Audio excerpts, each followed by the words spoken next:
ಶ್ರೀ ಗುರುಭ್ಯೋ ನಮಃ ಹರಿ ಓಂ. ಓಂ ನಮಃ ಸೂರ್ಯ ಪಿತಾಮಹೋ ವ್ಯಾಸಃ ವಸಿಷ್ಠೋ ತ್ರಿಪರಾಶರಃ ಕಶ್ಯಪೋ ನಾರದೋ ಗಾರ್ಗ್ಯಃ ಮರೀಚಿರ್ಮುನಿರಂಗಿರಾಃ ರೋಮಶಃ ಪೌಲಶಶ್ಚೈವ ಚವನೋ ಜವನೋ ಭೃಗುಃ ಶವನಕೋಷ್ಟಾದಶಶ್ಚೇತಿ ಜ್ಯೋತಿಷ್ಶಾಸ್ತ್ರಪ್ರವರ್ತಕಾಃ. ನಮೋ ಋಷಿಭ್ಯಃ ನಮೋ ಮಹದ್ಭ್ಯಃ. ಪ್ರಿಯ ವೀಕ್ಷಕರೇ, ಭಗವಂತ ಶುಭವನ್ನು ಉಂಟು ಮಾಡಲಿ. ಆತ್ಮೀಯರೇ, ಜುಲೈ ತಿಂಗಳಲ್ಲಿ ಧನುರ್ರಾಶಿಯವರ ಮಾಸ ಭವಿಷ್ಯ ಹೇಗಿದೆ ಎಂಬುದನ್ನು ನಾವು ತಿಳ್ಕೊಳ್ಳುವಂಥ ಒಂದು ಪ್ರಯತ್ನ ಮಾಡೋಣ.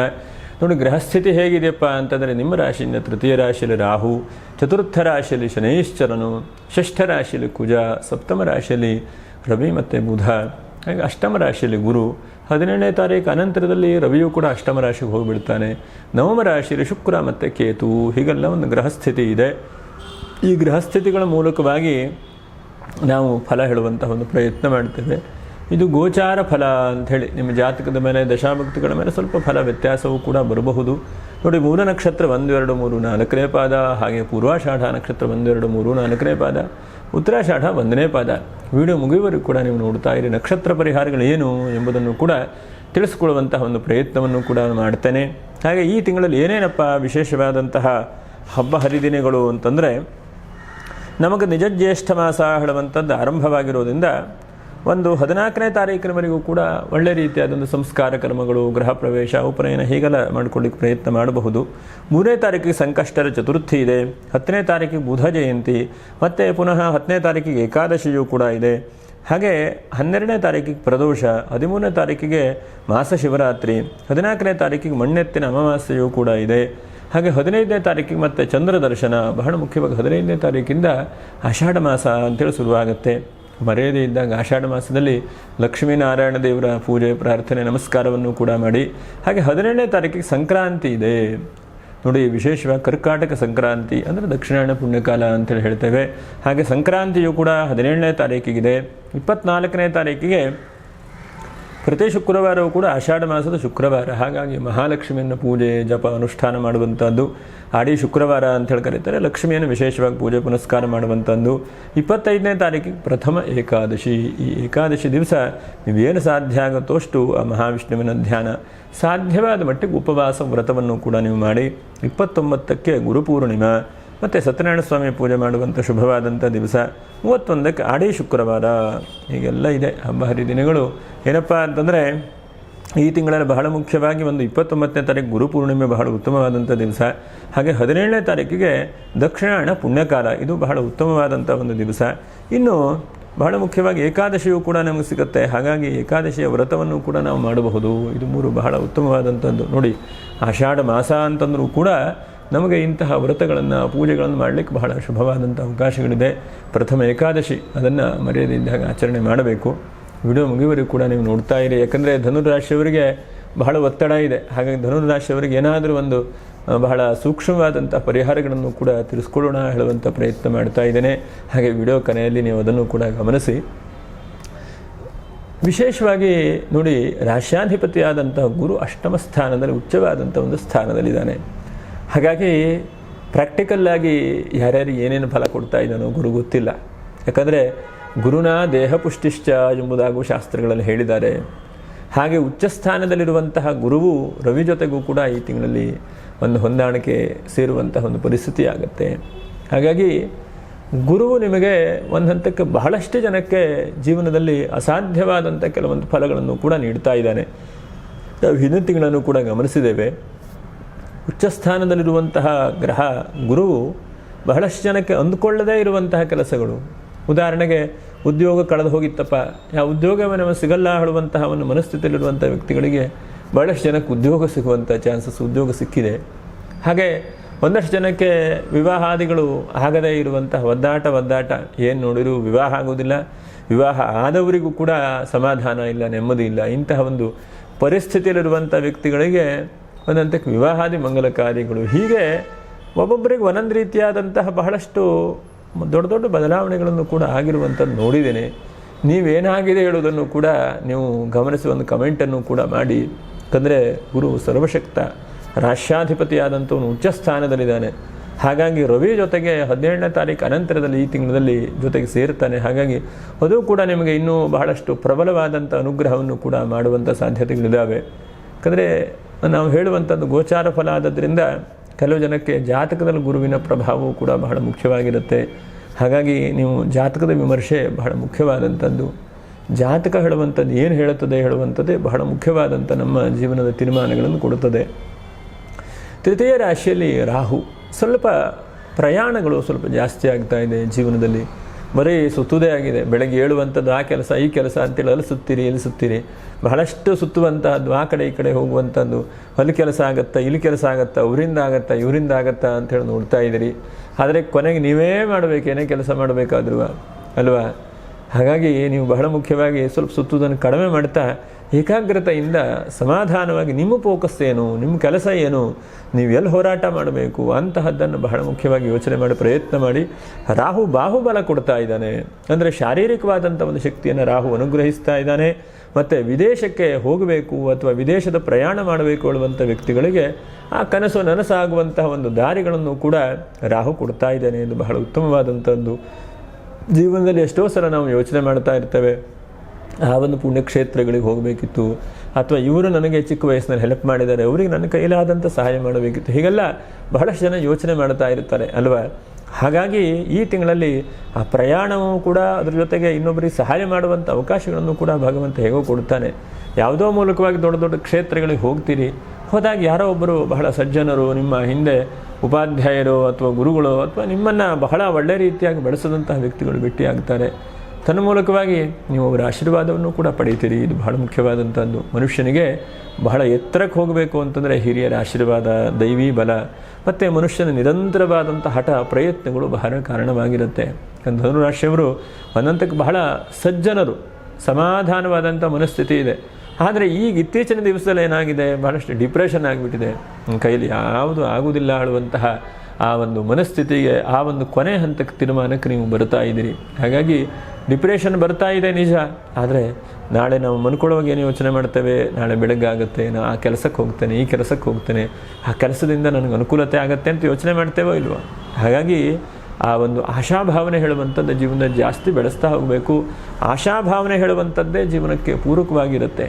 ಎಷ್ಟೋ ಸಲ ನಾವು ಮಾರ್ಗದರ್ಶನ ಮಾಡ್ತೇವೆ, ಕೆಲವೊಂದಷ್ಟು ಸಣ್ಣ ಪುಟ್ಟ ಪರಿಹಾರ ಏನು ಹೇಳ್ತೇವೆ ಅಂತಂದರೆ ತೊಂದರೆಗಳಿರುತ್ತೆ ನಿಜ, ಆದರೆ ಆ ತೊಂದರೆಗಳಿಂದನೂ ಕೂಡ ಹೊರಗೆ ಬರುವಂಥ ಸಾಧ್ಯತೆಗಳು ಕೂಡ ಭಗವಂತನ ಅನುಗ್ರಹಿಸ್ತಾನೆ. ಹಾಗಾಗಿ ನಾವೇನು ಮಾಡಬೇಕಪ್ಪ ಅಂತಂದರೆ ಅದನ್ನು ಮೆಟ್ಟಿ ನಿಲ್ಲುವಂತಹ ಒಂದು ಪ್ರಯತ್ನಗಳನ್ನು ಕೂಡ ಮಾಡಬೇಕು. ಇನ್ನು ಚತುರ್ಥ ರಾಶಿಯ ಶನೈಶ್ವರನು ಅನ್ನಂತಕ್ಕೆ ವಾಹನದಲ್ಲಿ ಸ್ವಲ್ಪ ಏರುಪೇರು ಆಗ್ತಾ ಇರುವಂಥದ್ದು, ಮತ್ತು ಕೃಷಿಯಲ್ಲಿ ಬಹಳ ಚೆನ್ನಾಗಿದೆ ಅಂದ್ಕೊಳ್ತಾ ಇರ್ತೀರಿ, ಕೃಷಿಯಲ್ಲೂ ಸ್ವಲ್ಪ ಏರುಪೇರು. ಚತುರ್ಥ ರಾಶಿ ಅರ್ಧಾಷ್ಟಮ ಶನಿ, ಚತುರ್ಥ ರಾಶಿಯ ಶನೇಶ್ವರನು ಸ್ವಲ್ಪ ಯೋಚನೆಗಳು ಕೂಡ ಎಲ್ಲ ಚೆನ್ನಾಗಿರುತ್ತೆ, ಇದು ಯಾವುದು ಬೇಡ, ನಿದ್ರೆ ಮಾಡೋಣ ಅನಿಸುವಂಥದ್ದು. ಹೀಗೆ ಇಂತಹ ಒಂದು ಪರಿಸ್ಥಿತಿ ವ್ಯವಸ್ಥೆ ಬರುತ್ತೆ.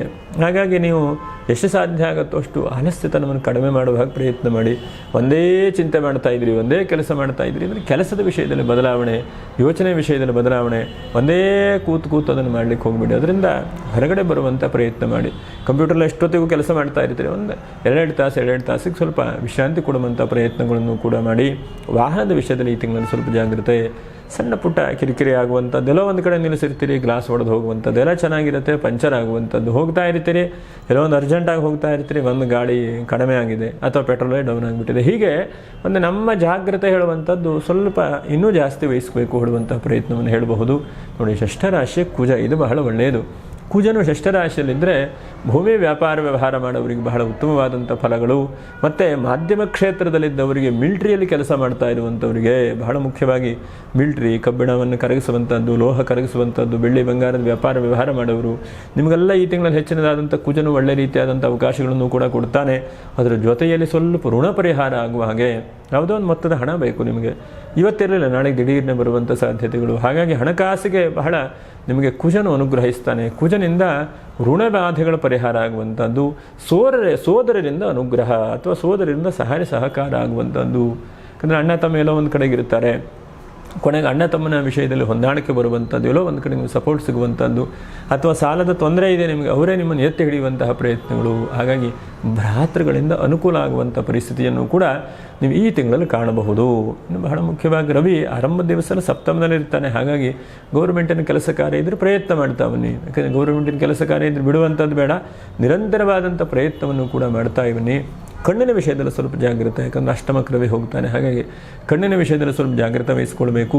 ಬುಧಾದಿತ್ಯ ಯೋಗ 17ನೇ ತಾರೀಕಿನವರೆಗೆ ಆಗುತ್ತೆ. 17ನೇ ತಾರೀಕಿನವರೆಗೆ ಏನಾದ್ರು ಪಾರ್ಟ್ನರ್ಶಿಪ್ ಇದ್ದ ಕೆಲಸ ಜಾಸ್ತಿಯನ್ನು ಪ್ರಯತ್ನ ಮಾಡುವಂಥದ್ದು, ಅಥವಾ ಏನೋ ಒಂದು ಗೌರ್ಮೆಂಟ್ ರಿಜಿಸ್ಟರ್ ಆಗಬೇಕು ಅದ್ರ ಬಗ್ಗೆ ಪ್ರಯತ್ನ ಮಾಡುವಂಥದ್ದು. ಕುಜನಿಂದ ಹೇಳದೆ ಭೂಮಿಯಲ್ಲಿ ಏನಾದರೂ ಕೂಡ ತೊಂದರೆ ತಾಪತ್ರಗಳಿದ್ದು 17ನೇ ತಾರೀಕಿನ ಒಳಗಡೆ ಹೋಗಿ ಪ್ರಯತ್ನ ಮಾಡಿಕೊಳ್ಳಿ.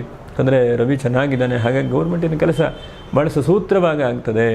ಅಥವಾ ಯಾವುದೋ ಒಂದು ನೌಕರಿಗೆ ಪ್ರಯತ್ನ ಮಾಡಬೇಕು, ಅಥವಾ ಯಾವುದೋ ಒಂದು ಉದ್ಯೋಗದ ವಿಷಯ ಇನ್ನೊಬ್ಬರ ಹತ್ರ ತೆಗೆದುಕೊಂಡು ಹೋಗಿ ಮಾತಾಡಬೇಕು, ಅದಕ್ಕೆಲ್ಲ ಸ್ವಲ್ಪ ಚೆನ್ನಾಗಿರುವಂಥ ಸಮಯ ಇದೆ, ಪ್ರಯತ್ನ ಮಾಡಿ. ಶೈಕ್ಷಣಿಕ ಕ್ಷೇತ್ರದಲ್ಲಿದ್ದವರು ಬಹಳ ಚೆನ್ನಾಗಿದೆ. ಶೈಕ್ಷಣಿಕ ಕ್ಷೇತ್ರ, ಟೀಚಿಂಗ್ ಪ್ರೊಫೆಷನಲ್ಲಿ, ಸ್ಕೂಲು ಕಾಲೇಜು ನಡೆಸ್ತಾ ಇರುವಂಥ ವ್ಯಕ್ತಿಗಳಿಗೆ ಬಹಳ ಚೆನ್ನಾಗಿದೆ ಸಪ್ತಮದಲ್ಲಿರುವಂಥ ಬುಧ. ಹಾಗೆ ನಿಮಗೂ ಕೂಡ ಜ್ಞಾನ ವೃದ್ಧಿಯಾಗುವಂಥದ್ದು, 10 ವಿಷಯಗಳ ಬಗ್ಗೆ ಚಿಂತೆ ಬರುವಂಥದ್ದು, ಚಿಂತನೆ ಮಾಡುವಂಥದ್ದು, ಅದರ ಬಗ್ಗೆ ಯೋಚನೆ ಮಾಡುವ ನಿಜವಾಗೂ ಏನು ಅಂತೇಳಿ ತಿಳ್ಕೊಳ್ಳುವಂತಹ ಒಂದು ಪ್ರಯತ್ನಗಳು.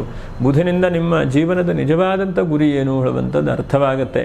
ಯಾಕಂದರೆ ಬುಧನು ಜ್ಞಾನಕಾರಕ, ಬಹಳ ಮುಖ್ಯವಾಗಿ ಜ್ಞಾನಕಾರಕನು ರವಿ ಜೊತೆಗಿದ್ದರೆ ನಾನು ಇದನ್ನು ಮಾಡಬಹುದು, ನನ್ನ ಕೈಯಲ್ಲಿ ಇದು ಶಕ್ತಿ ಇದೆ, ನಾನು ಖಂಡಿತವಾಗೂ ಅಲ್ಲಿ ಹೋಗಿ ಭಾಗವಹಿಸ್ತೇನೆ ಹೇಳುವಂಥ ಒಂದು ಮನಸ್ಥಿತಿ. ಯಾಕಂದರೆ ಎಷ್ಟೋ ಸಲ ನಮ್ಮಲ್ಲಿ ಆಗಲ್ಲ ಹೇಳುವಂತಹ ಒಂದು ದೊಡ್ಡದಾದಂತಹ ಅಪಶಕುನ ಇದೆ ನೋಡಿ, ಅದು ಯಾವಾಗೂ ಬರ್ತಾರೆ. ನನ್ನ ಕೈಯಲ್ಲಿ ಇದು ಆಗಲ್ಲ, ನನ್ನ ಕೈಯಲ್ಲಿ ಅದು ಸಿಗಲ್ಲ, ನನ್ನ ಹತ್ರ ಇದು ಏನು ಮಾಡಿದ್ರೂ ಆಗುವುದೇ ಇಲ್ಲ, ನನ್ನ ಕೈಯಲ್ಲಿ ಹಣವೇ ನಿಲ್ಲುವುದಿಲ್ಲ. ಹೀಗೆ ಇಂತಹ ಒಂದಷ್ಟು ಉದ್ದಟತನ ನಮ್ಮ ಮನಸ್ಸಿಗೆ ಪುನಃ ಪುನಃ ಬರ್ತಾ ಇರ್ತದೆ. ಹಾಗಾಗಿ ನಾವೇನಂತ ಅದನ್ನು ಪಶ್ಚಿದ್ದುಕೊಳ್ಳುವಂಥ ಪ್ರಯತ್ನ ಮಾಡಬೇಕು. ಯಾಕಂದರೆ ಪ್ರತಿಯೊಬ್ಬರು ದೊಡ್ಡದಾದಂಥ ವ್ಯಕ್ತಿಗಳು, ದೊಡ್ಡದಾದಂಥ ಸಾಮ್ರಾಜ್ಯ ಕಟ್ಟದಂಥವರು ನಮಗೆ ಅಲ್ಪ ಸಾಮಾನ್ಯ ಜನವೇ ಅಲ್ವಾ. ಯಾರೂ ಕೂಡ ಹುಟ್ಟುತ್ತಾನೆ ಯಾವುದನ್ನು ಕೂಡ ಪಡ್ಕೊಂಬಂದಿರುವುದಿಲ್ಲ. ಅವರ ಶ್ರಮ, ಅವರ ಯೋಗ, ದೈವಾನುಗ್ರಹ, ಹೀಗೆ ಎಲ್ಲವೂ ಕೂಡ ಸೇರಿ ದೊಡ್ಡ ವ್ಯಕ್ತಿಗಳಾಗಿರ್ತಾರೆ.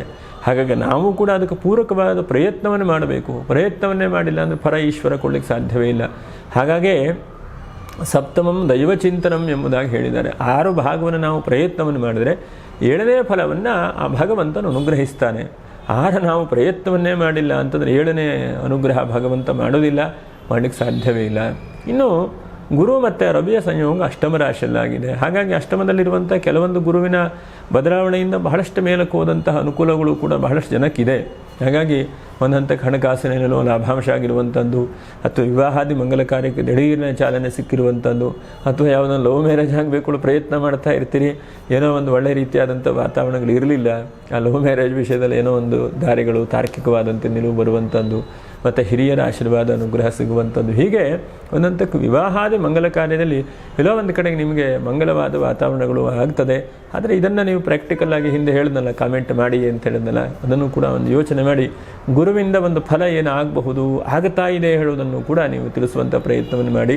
ಎಷ್ಟೋ ಸಲ ನಮ್ಮ ಹತ್ರ ನೋಡಲಿಕ್ಕಾಗಲ್ಲ, 100 ಜನ 1000 ಜನ ಕಾಮೆಂಟ್ ಮಾಡ್ತಾ ಇರ್ತೀರಿ, ಒಳ್ಳೆ ರೀತಿಯಾದಂಥ ಕಮೆಂಟನ್ನು ಭಾಳಷ್ಟು ಜನ ಮಾಡ್ತಾ ಇರ್ತೀರಿ.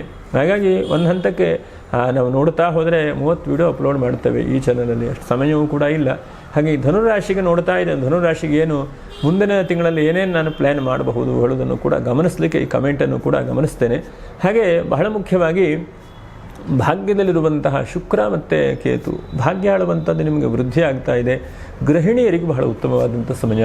ಗೃಹಿಣಿಯರು ಮನೆ ಕೆಲಸಗಳನ್ನು ಬೇರೆ ಬೇರೆ ಪ್ಲ್ಯಾನ್ ಮಾಡುವಂಥ, ಸಣ್ಣ ಸಣ್ಣ ಹೂಡಿಕೆ ಮಾಡುವಂಥದ್ದು, ಅದು ಹೇಳ್ತಾರಲ್ಲ, ಡಬ್ಬಿಯಲ್ಲಿರುವಂಥ ದುಡ್ಡನ್ನು ಬೆಳೆಸುವಂಥ ಪ್ರಯತ್ನವನ್ನು ಮಾಡಿ, ಎಲ್ಲೋ ಒಂದು ಕಡೆ ಹೂಡಿಕೆ ಮಾಡಿ. ಭಾಗ್ಯದಲ್ಲಿರುವಂಥ ಶುಕ್ರ ನಿಮ್ಮನ್ನು ಇವತ್ತಿಲ್ಲ ನಾಳೆಗೆ ನಾಡಿದ್ದು ವೃದ್ಧಿ ಆಗುವಾಗ ಮಾಡ್ತಾನೆ. ಇನ್ನೊಂದು 6 ವರ್ಷ 8 ವರ್ಷ 10 ವರ್ಷದಲ್ಲಿ ಒಳ್ಳೆ ರೀತಿಯಾದಂಥ ಫಲಗಳು ಕೂಡ ಸಿಗುತ್ತೆ. ಹಾಗೆ ಹಿರಿಯರ ಆಶೀರ್ವಾದ, ತಂದೆಯರ ಆಶೀರ್ವಾದ ನಿಮಗೆ ಬಹಳ ಮುಖ್ಯವಾಗಿ ಸಿಗುತ್ತೆ. ಎಷ್ಟೋ ಸಲ ತಂದೆ ತಾಯಿ ಹಿರಿಯರೇ ನಮಗೆ ಎಲ್ಲೋ ಒಂದು ಕಡೆ ದೂರದಲ್ಲಿರ್ತಾರೆ. ನಮ್ಮ ಅನಿವಾರ್ಯದ ಸಮಯದಲ್ಲಿ ಅವ್ರ ಹತ್ರ ಮಾತಾಡಲಿಕ್ಕಾಗಲ್ಲ, ಹೇಳಲಿಕ್ಕಾಗಲ್ಲ, ಕೇಳಲಿಕ್ಕಾಗಲ್ಲ. ಕೊನೆಗೆ ಬಹಳ ದುಃಖವೂ ಕೂಡ ಆಗುತ್ತೆ ಜೀವನದಲ್ಲಿ. ಹಾಗಾಗಿ ಇರುವಾಗ ಬಹಳಷ್ಟು ಚೆನ್ನಾಗಿ ನೋಡಿಕೊಳ್ಳುವಂಥ ಪ್ರಯತ್ನವನ್ನು ಮಾಡಿ. ಪ್ರತಿ ಒಂದು ವಾರಕ್ಕೆ ಒಂದು 3 ದಿವಸ 4 ದಿವಸ ಒಂದು ಸಮಯ ಇಟ್ಕೊಳ್ಳಿ. ನಿಮ್ಮ ಒಂದು ವೈಯಕ್ತಿಕವಾದಂಥ ಕೆಲಸಕ್ಕೆ, ನಿಮ್ಮ ವೈಯಕ್ತಿಕವಾದ ಜೀವನಕ್ಕೆ, ನಾನು ಈ ಕೆಲಸವನ್ನು ಮಾಡಿದರೆ ನನಗೆ ಹೆಚ್ಚಿನದಾದಂಥ ಅನುಕೂಲ ಆಗುತ್ತೆ, ಈ ಕೆಲಸವನ್ನು ಮಾಡಲೇಬೇಕು ಹೇಳುವಂಥ ಒಂದು ಸಮಯವನ್ನು ಕೂಡ ಕಾಯ್ದಿರಿಸ್ಕೊಳ್ಳಿ. ಆವಾಗ ಮಾತ್ರ ಅನುಕೂಲವಾಗುತ್ತೆ. ಹಾಗೆ ಒಂದು 5 ಜಾಗ್ರತೆ, ಒಂದು ನೀರಿನ ವಿಷಯದಲ್ಲಿ ಜಾಗ್ರತೆ. ಹಾಗೆ 2ನೇದಾಗಿ ಖರ್ಚು ಬಹಳ ಬರ್ತಾ ಇದೆ. ಹಾಗಾಗಿ ಸ್ವಲ್ಪ ನೋಡ್ಕೊಂಡು ಖರ್ಚು ಮಾಡುವಂಥ ಪ್ರಯತ್ನ ಮಾಡಿ. 3ನೇದಾಗಿ ಉದ್ಯೋಗದಲ್ಲಿ ಏನೋ ಒಂದು ದಿಢೀರ್ನೆ ಆಗುವಂಥ ಬದಲಾವಣೆಗಳಿದೆ, ಅದು ಏನಾಗುತ್ತೆ ಹೇಳುವುದನ್ನು ಕೂಡ ಯೋಚನೆ ಮಾಡಿಕೊಂಡು ಮುಂದುವರಿಯುವಂಥ ಪ್ರಯತ್ನ ಮಾಡಿ. ಯಾಕಂದರೆ ಒಂದು ಹಂತಕ್ಕೆ ಯಾವುದೊಂದು ಕೆಲಸ ಬಂದು ಇಂಟ್ರ್ಯೂ ಬಂದು ಸೆಲೆಕ್ಟ್ ಆಗಿರುತ್ತೆ, ನಾವು ಸೇರಿಕೊಳ್ಬೇಕು, ಅಷ್ಟೊತ್ತಿಗೆ ಮತ್ತೊಂದು ಕೆಲಸವೂ ಕೂಡ ಬರುತ್ತೆ, ಒಂದು 10,000 ರೂಪಾಯಿ ಜಾಸ್ತಿ ಸಂಬಳ ಬರುತ್ತೆ. ಆವಾಗ ನಾನು ಏನು ಮಾಡಬೇಕು ಕೊಡುವಂಥದ್ದೊಂದು ಸ್ವಭಾವ ಆಗಿಬಿಡುತ್ತೆ. ಹಾಗಾಗಿ ನಾವು ಯಾವುದನ್ನು ತೀರ್ಮಾನ ತೆಗೆದುಕೊಳ್ತೇವೆ ಅದು ಆ ದಾರಿಯಲ್ಲಿ ನಡೆಯುವಂಥ ಪ್ರಯತ್ನ ಮಾಡಬೇಕು. 5ನೇದಾಗಿ ಮನಸ್ಸನ್ನು ಸದಾಕಾಲ ಖುಷಿಯಾಗಿಡುವ ಹಾಗೆ ಪ್ರಯತ್ನ ಮಾಡಿಕೊಳ್ಳಿ. ಎಷ್ಟೋ ಸಲ ಮನಸ್ಸು ಬಹಳ ದುಃಖ ಚಿಂತೆ ಹೀಗೆ ಹೋಗಿಬಿಡುತ್ತೆ. ಆದರೆ ನಾವೇ ಅದನ್ನು ಖುಷಿಯಾಗಿ ನಾವೇ ಅದನ್ನು ಸರಿಯಾದಂಥ ದಾರಿಗೆ ಹೇಳುವಂಥ ಪ್ರಯತ್ನ ಮಾಡುವಂಥ ಪ್ರಯತ್ನ ಮಾಡಬೇಕು. ಹಾಗೆ ಕೊನೆಯಲ್ಲಿ ಹೇಳ್ತೇನೆ ಅಂತಂದರೆ ಧನುರಾಶಿಯವರು ನೋಡಿ, ಈ ರಾಶಿಗೆ ಲಾಭ ಕೊಡುವಂತಹ ಗ್ರಹಗಳು ಯಾರ್ಯಾರಪ್ಪ ಅಂತಂದರೆ ಒಬ್ಬನು ಕುಜ ಗೊತ್ತಾಯ್ತಾ, ಇನ್ನೊಬ್ಬರು ರವಿ, 2 ಗ್ರಹಗಳು.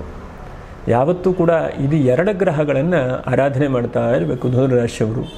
ಒಬ್ಬನು ಪಂಚಮಾಧಿಪತಿಯಾಗಿ ವ್ಯಯಾಧಿಪತಿ ಆಗ್ತಾನೆ, ಇನ್ನೊಂದು ಭಾಗ್ಯಾಧಿಪತಿ ಆಗ್ತಾನೆ ರವಿ. ಹಾಗಾಗಿ ಈ ರಾಶಿಗೆ ಯೋಗಕಾರಕವಾದಂಥ 2 ಗ್ರಹಗಳು. ಒಂದು ಮಂಗಳವಾರ ಏನಾದರೂ ಒಳ್ಳೆಯ ಕೆಲಸ ಕಾರ್ಯಗಳನ್ನು ಮಾಡಿ ನಿಮಗೆ ಬಹಳಷ್ಟು ನಿರೀಕ್ಷೆಗೂ ಮೀರಿರುವಂತಹ ಹಣಕಾಸು ಅಭಿವೃದ್ಧಿ ಆಗ್ತಾ ಹೋಗ್ತದೆ. 2ನೇದು ಭಾನುವಾರ ಕೆಲಸಗಳನ್ನು ಮಾಡಿ, ಅಥವಾ ಯಾವ ಕೆಲಸ ನಿಮ್ಗೆ ಆಗಲಿಲ್ಲ, ಉದಾಹರಣೆಗೆ ಆನ್ಲೈನಲ್ಲಿ ಯಾವುದೊಂದು ಕೆಲಸ ಕಾರ್ಯಗಳನ್ನು ಮಾಡಬೇಕು ಅಂತಂದರೆ ನೋಡಿ, ಪ್ರತಿ ದಿವಸವೂ ಕೂಡ ಆ ಗ್ರಹಗಳ ಹೋರೆ ಹೇಳುವಂಥದ್ದು ಆರಂಭವಾಗುತ್ತೆ. ಈಗ ಇವತ್ತು ಮಂಗಳವಾರ ಅಂತ ಇಟ್ಕೊಳ್ಳಿ, ಸಾಮಾನ್ಯವಾಗಿ ಸೂರ್ಯೋದಯಕ್ಕೆ ಮಂಗಳ ಅಥವಾ ಕುಜನ ಹೋರೆ ಇದ್ದರೆ ಅದಕ್ಕೆ ಮಂಗಳವಾರ ಅಂಥೇಳಿ ನಾವು ಕರಿತೇವೆ. ಇನ್ನು ಭಾನುವಾರ ಆಗಲಿಕ್ಕೆ ಆ ಭಾನುವಾರದಲ್ಲಿ ಸೂರ್ಯೋದಯಕ್ಕೆ ರವಿಯ ಹೋರೆ ಇದ್ದರೆ ಆಗುತ್ತೆ. ಹಾಗಾಗಿ ಬಹಳ ಗಮನ ಇಟ್ಕೊಳ್ಳುವಂಥದ್ದು.